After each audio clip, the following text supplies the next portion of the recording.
I walked into the office on Monday morning, just like I had for the past 4,380 days. It was a sterile place to most people, but to me, it was a living map of every sacrifice I had made since my late 20s. I still remember the smell of stale coffee and industrial cleaner from the night of the 2018 crash.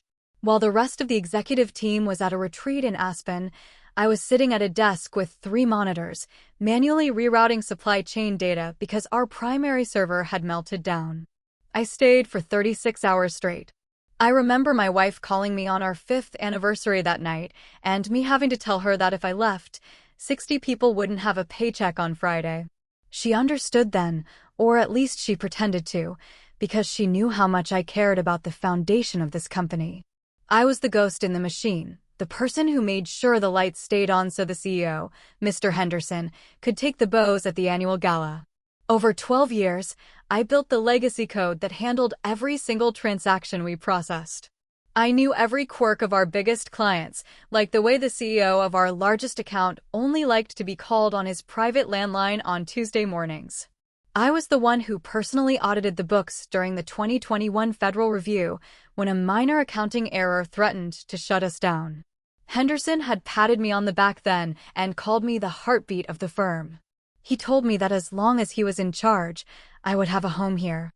I believed him because I wanted to believe that loyalty was a two-way street. I worked through every flu, every family emergency, and every weekend that should have been spent resting. I didn't mind being the one who stayed behind.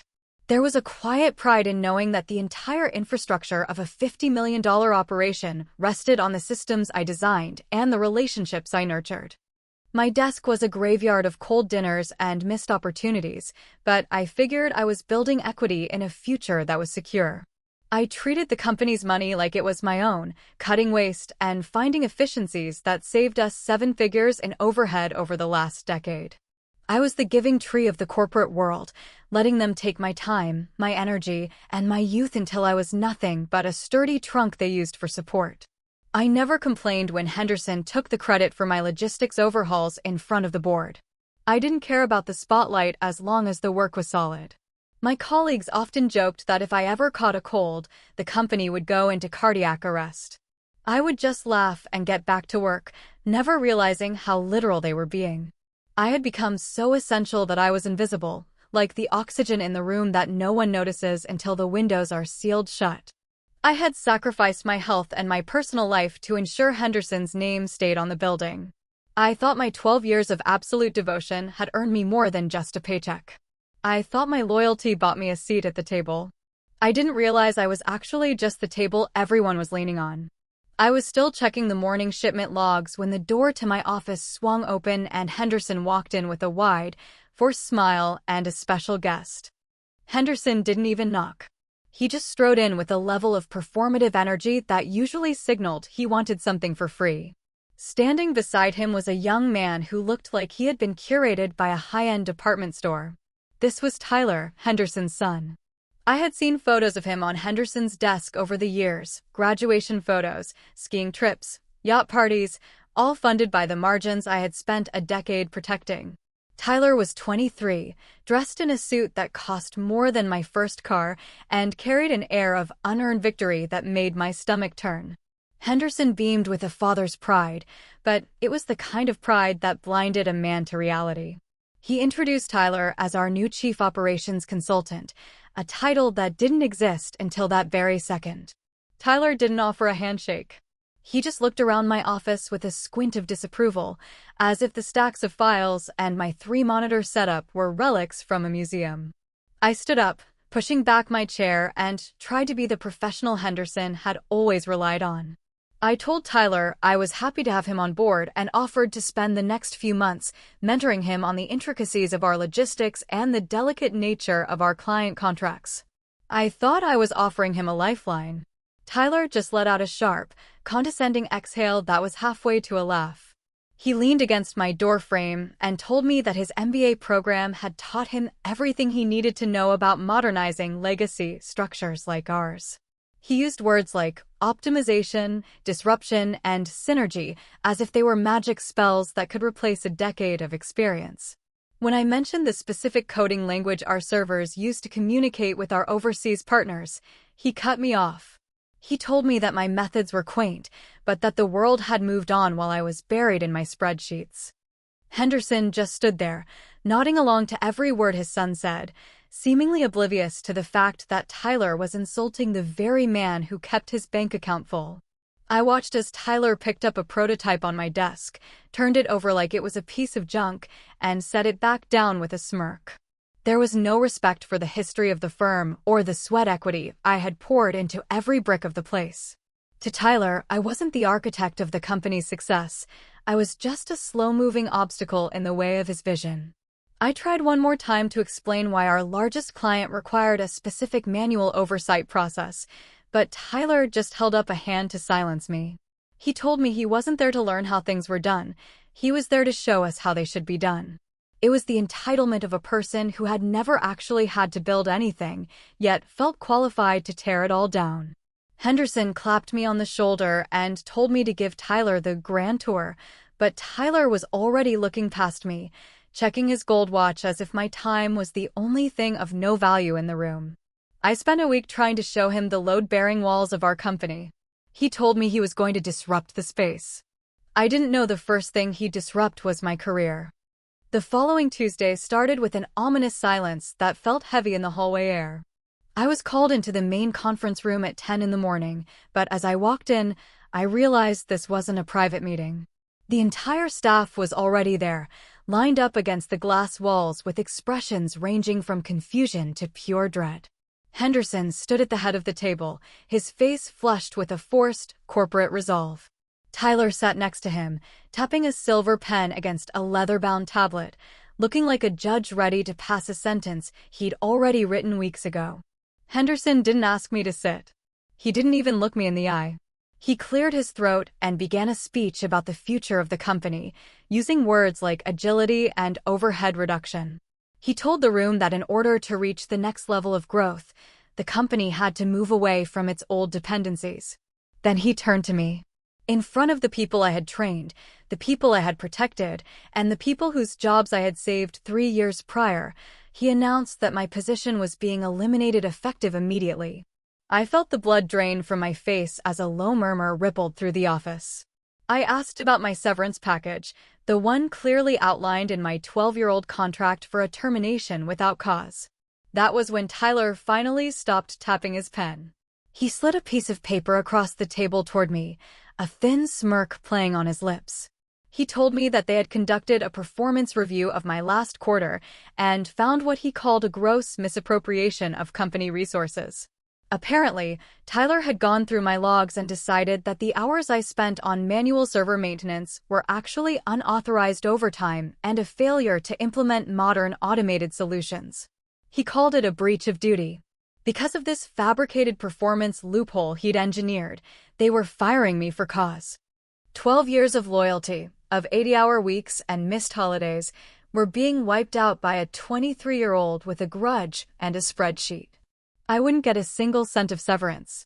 No payout for my unused vacation time. No thank you for a decade of service. I looked at Henderson, waiting for a spark of the man who had called me the heartbeat of the firm, but he just stared at the wall behind me.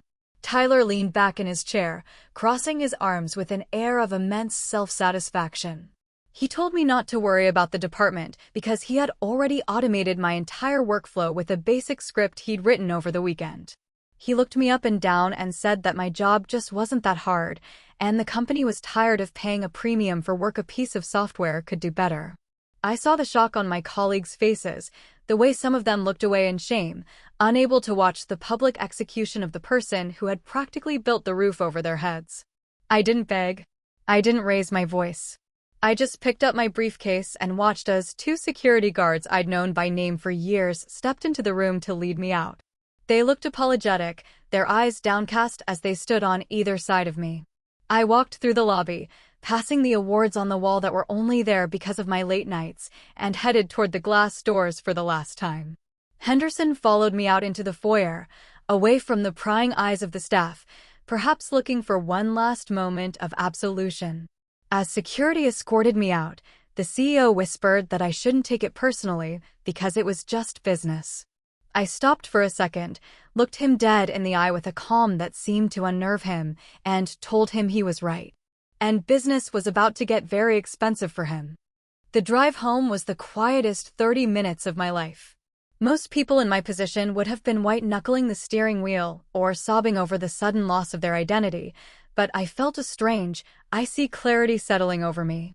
My wife met me at the door, her face a mask of worry, but I just squeezed her hand and headed straight for my home office. I didn't need a drink and I didn't need to vent. I needed my personal laptop. As I sat down, I realized that Tyler and Henderson made a fundamental mistake that only arrogant people make. They assumed that because they owned the building, they owned the architecture inside my head. I hadn't sabotaged a single line of code. I hadn't deleted a single file or changed a single password on the company servers. I didn't have to. Real sabotage is for amateurs. True power lies in the absence of the person who knows why things work. Over 12 years, I had developed what we call tribal knowledge. I knew that the legacy database had a memory leak that required a manual reset every 48 hours, or it would cascade into a full system blackout. I knew that our primary vendor in Taiwan used an encrypted portal that was tied to a digital certificate installed only on my personal hardware for security reasons. I knew that the basic script Tyler bragged about would fail the moment it hit a localized currency conversion error that happened every first of the month. I opened a blank document and began an inventory of everything I had taken with me just by walking out the door. I had my personal spreadsheets, the ones I had built on my own time to track the shipping manifests that the company's official software always lost. I had the private contact numbers of the port authorities who only took my calls because I'd sent them holiday cards for a decade. Most importantly, I had the administrative keys to the proprietary API I had written 3 years ago. I had never officially licensed it to the company. I had simply allowed them to use it as a courtesy because I was a team player. Now, that courtesy was revoked. I wasn't being malicious. I was simply being the obsolete entity they claimed I was. If the job was as easy as Tyler said, then he wouldn't need my private notes or my specialized access. I watched the clock tick toward 5 o'clock, imagining the office emptying out and Tyler sitting in my chair, feeling like the king of a mountain he didn't realize was made of shifting sand. I didn't feel like a victim anymore. I felt like a spectator waiting for a scheduled explosion. I had spent 12 years being the giving tree, but they had chopped me down to make a bench, and now they were about to realize the roots were the only thing holding the soil together.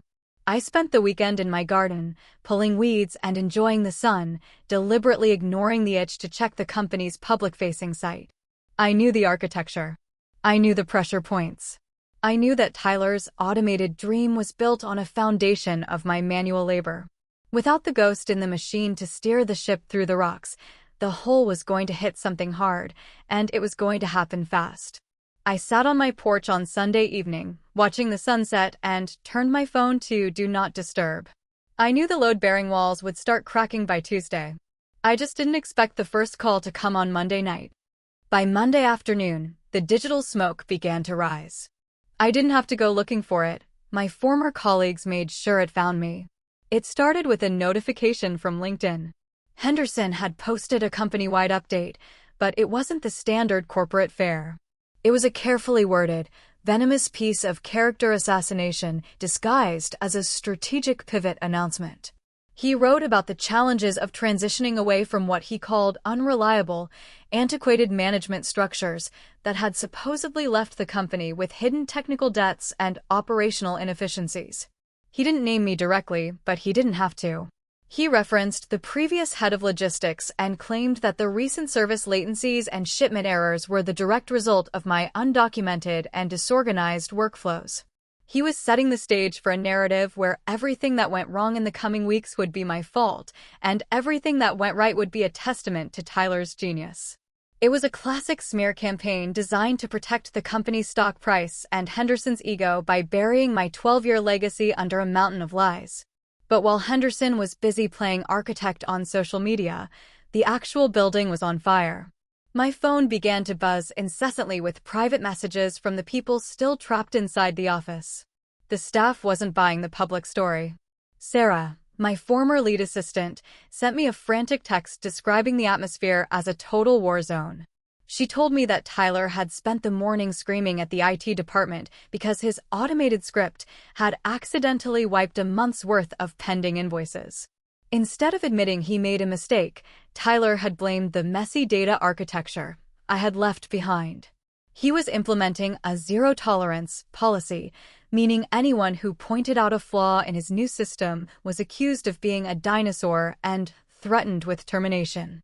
The culture of mutual respect I had spent a decade cultivating had been dismantled in less than 72 hours. Another coworker sent me a screenshot of an internal memo where Tyler demanded that everyone work through the upcoming weekend to manually re-enter the data his script had deleted. The irony was suffocating. They were working twice as hard to fix a problem created by the person who replaced me for being too slow.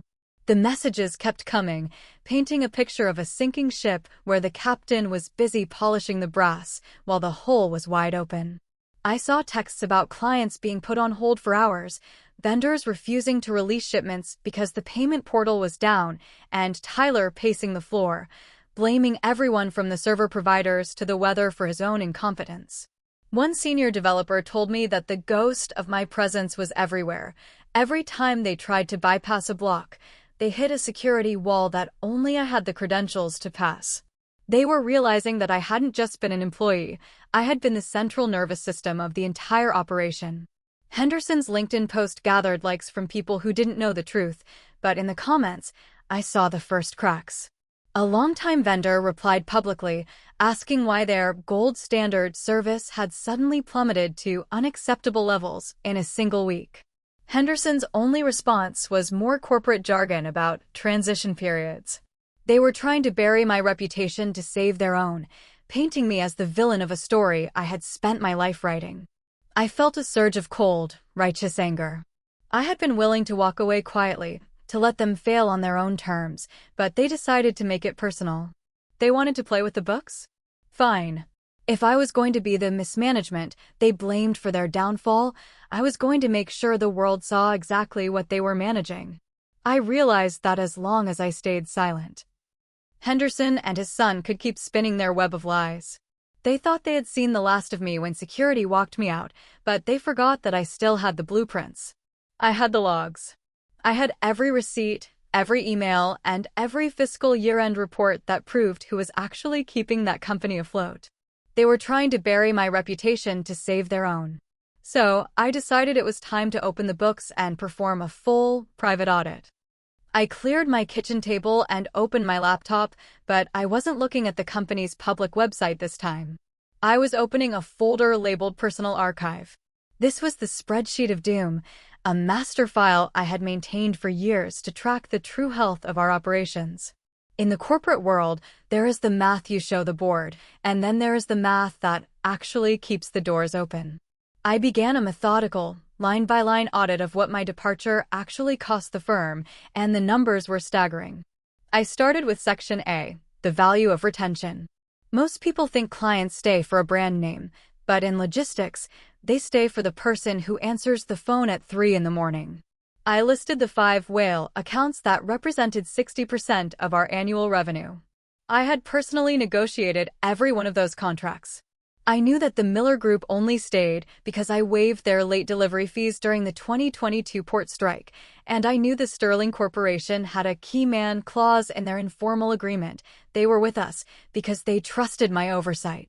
Without me there to manually verify their priority shipping lanes, those contracts were essentially ticking time bombs. Tyler had no idea that if he missed a single Tuesday morning landline call to Sterling's CEO, a 24-hour termination window would open. I calculated the immediate flight risk of those 5 accounts at a conservative $2.8 million. Then, I moved to Section B, the intellectual property audit. This was where the cold burn really started to feel like a fire. Over the years, I had purchased 3 specific software licenses for high-level data visualization and API management. Because the company's procurement process was always a bureaucratic nightmare, I had paid for these licenses out of my own pocket and registered them to my personal LLC, then loaned the seats to the firm. I looked up the terms of service. The moment my employment ended, the company's right to use that software vanished. Tyler's automated script was likely piggybacking on those very APIs. Without my personal credentials, those scripts wouldn't just slow down, they would hard crash, locking every shipping manifest in an encrypted silo that even Henderson's best IT guys couldn't crack without a week of downtime. I valued the loss of that data access and the subsequent labor hours for recovery at $400,000. Section C was the most damning, the hidden costs of incompetence. I factored in the industry-standard penalties for the service outages Sarah had texted me about. Based on the volume of shipments we handled, every hour the portal was down triggered a failure to perform clause with our European distributors. I estimated that Tyler's Monday meltdown had already generated six figures in contractual fines. I also looked at the burn rate of the current staff. They were working double overtime to fix errors that shouldn't exist. I added the cost of emergency temp hires, the loss of vendor discounts that I had secured through a decade of relationship building, and the inevitable legal fees from the breach of contract notices that were surely hitting Henderson's desk by now. I sat back and looked at the bottom right cell of my spreadsheet. The total potential loss, including the projected departure of the top 5 clients and the operational collapse, sat at $4,200,000. This wasn't just a rough patch.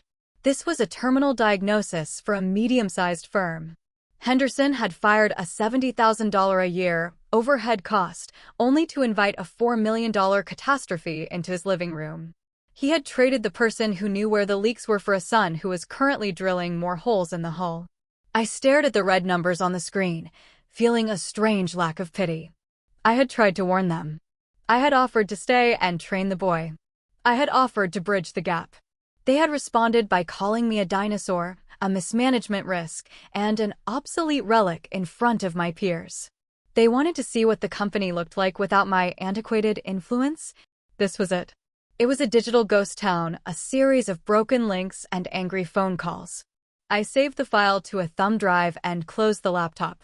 I had the receipts. I had the empirical proof that my 12 years of service weren't just work, they were the structural integrity of the entire business. I realized then that I didn't need to sue them for my severance. The market was going to take much more from them than a few months of pay ever would. The math didn't lie.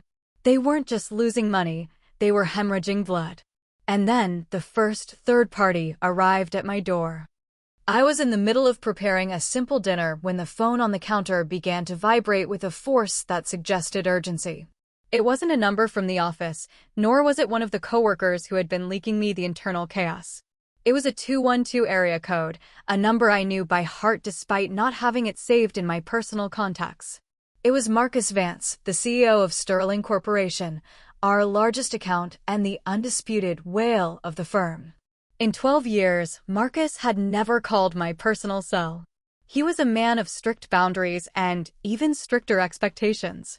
I answered, and before I could even get out a greeting, the sound of his voice hit me like a physical weight. He wasn't just annoyed. He was in a state of cold, calculated fury that only comes from a billionaire who has been treated like a subordinate. He didn't ask how I was. He asked me where the hell I was. I took a breath and told him the truth, that I had been let go as part of a restructuring and that the company had decided to move in a more automated direction. The silence on the other end lasted for 5 long seconds. Then, Marcus let out a laugh that sounded more like a snarl. He told me that he had spent 45 minutes on a conference call that morning with Tyler.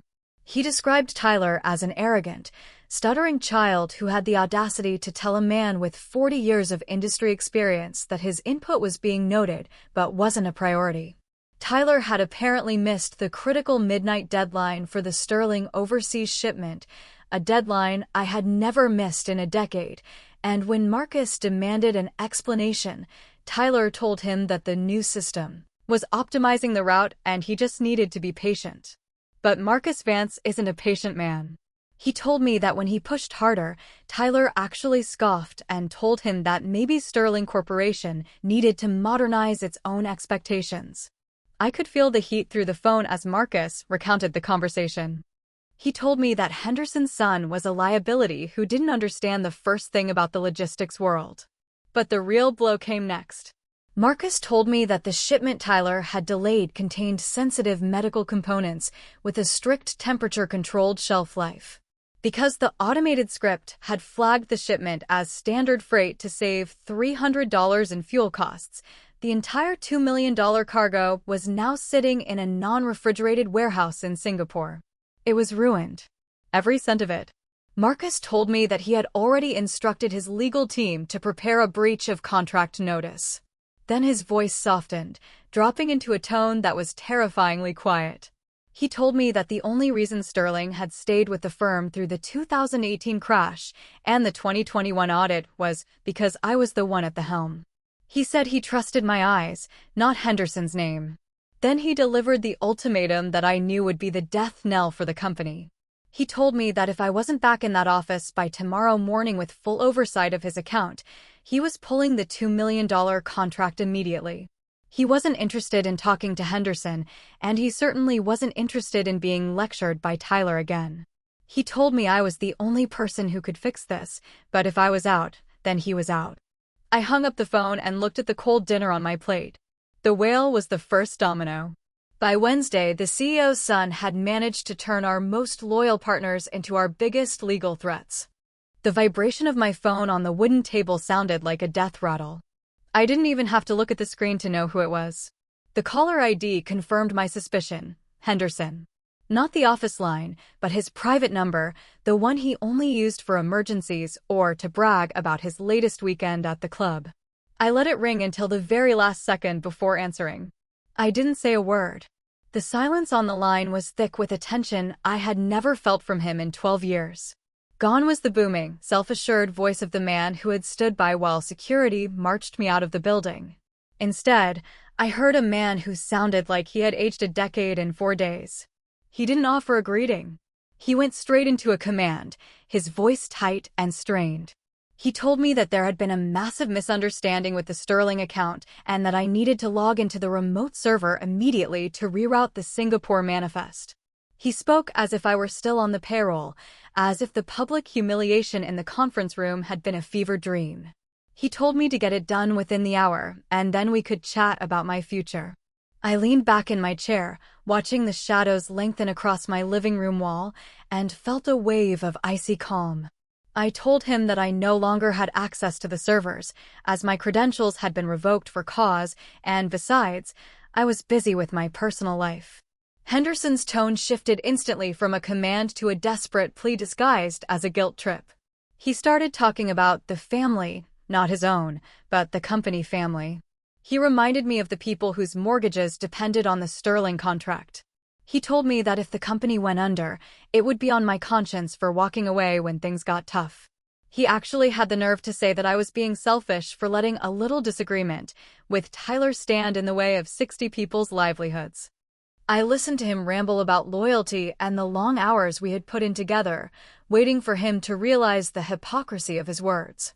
When he finally ran out of breath, I didn't yell and I didn't argue.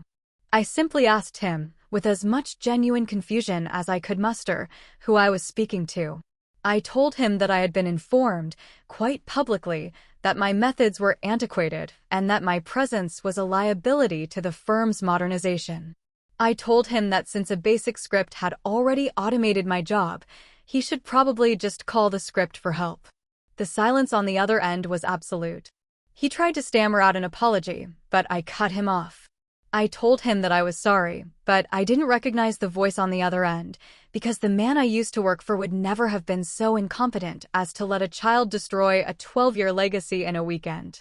I told him I was obsolete, and obsolete parts don't get called back into service just because the new ones are broken. He hung up on me. But 2 hours later, I saw a familiar black Mercedes pulling into my driveway. The monster had come to beg. Henderson looked smaller than I had ever seen him. When he stepped out of his Mercedes, he wasn't the titan of industry who had presided over my firing. He was a desperate man in a wrinkled suit, looking at my modest front porch as if it were the last lifeboat on a sinking ship. I didn't invite him inside. I stood on the steps, my arms crossed, watching him navigate the walkway with a hesitant, stumbling gait. He didn't start with a greeting. He started with an admission. He told me, his voice cracking in the evening air, that the company was facing a total liquidity crisis. Between the Sterling Corporation's breach of contract lawsuit and the failure of the automated logistics system, the firm was hemorrhaging cash. He admitted that they were 30 days away from a full bankruptcy filing. The arrogance was gone, replaced by a raw, naked fear of losing the empire I had helped him build. He told me he needed me back, not as a manager, but as a savior. I let the silence hang between us for a long time, letting the weight of his failure settle in the air. Then I reached into my pocket and pulled out a folded document. I had spent the last 2 hours drafting it, and it was the most beautiful thing I had ever written. I didn't call it an employment agreement. I called it a consulting and emergency restoration contract. I handed it to him and watched his eyes dart across the page. The first clause was the emergency assessment fee, a non-refundable upfront payment of $50,000 just for me to turn on my laptop and look at the damage. His hands shook as he read the second clause. My new compensation would be triple my previous salary, guaranteed by a 2-year ironclad bond that remained payable even if the company was sold or dissolved.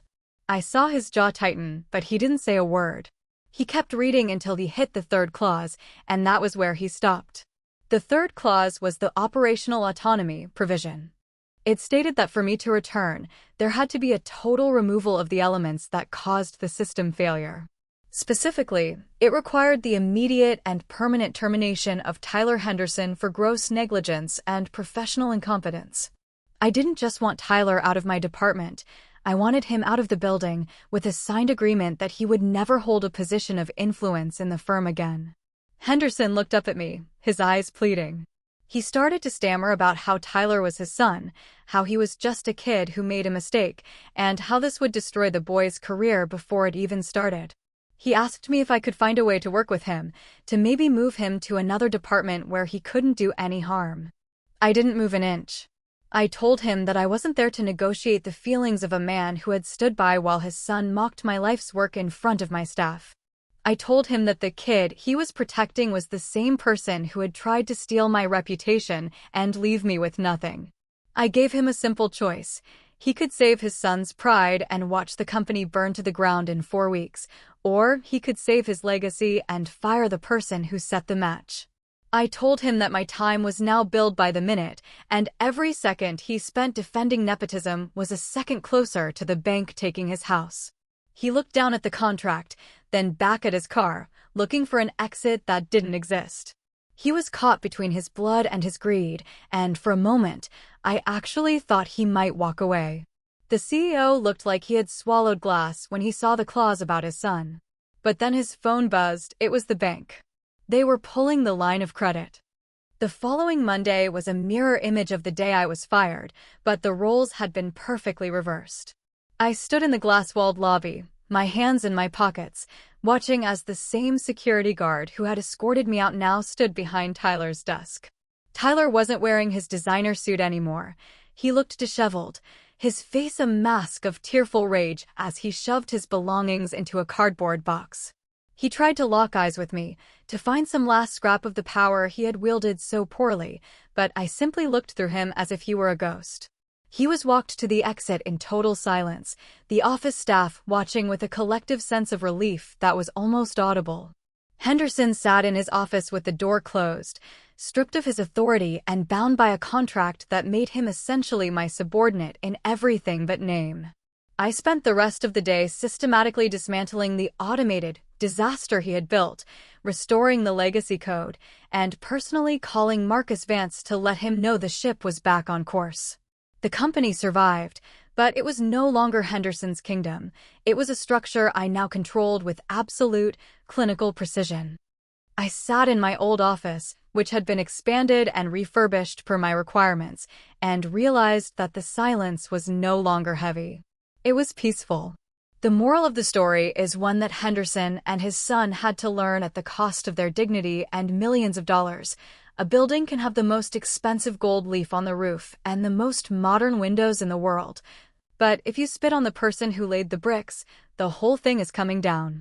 You can call experience antiquated, and you can call loyalty obsolete, but when the storm hits, you'll find that a basic script can't hold back the tide. Never treat your foundation like it's a decoration, or you might find yourself standing in the rain with nothing but a box of office supplies and an expensive MBA. Now, the CEO is my subordinate, and his son is working at a car wash. But wait until you hear what his wife tried to do to get her son's job back.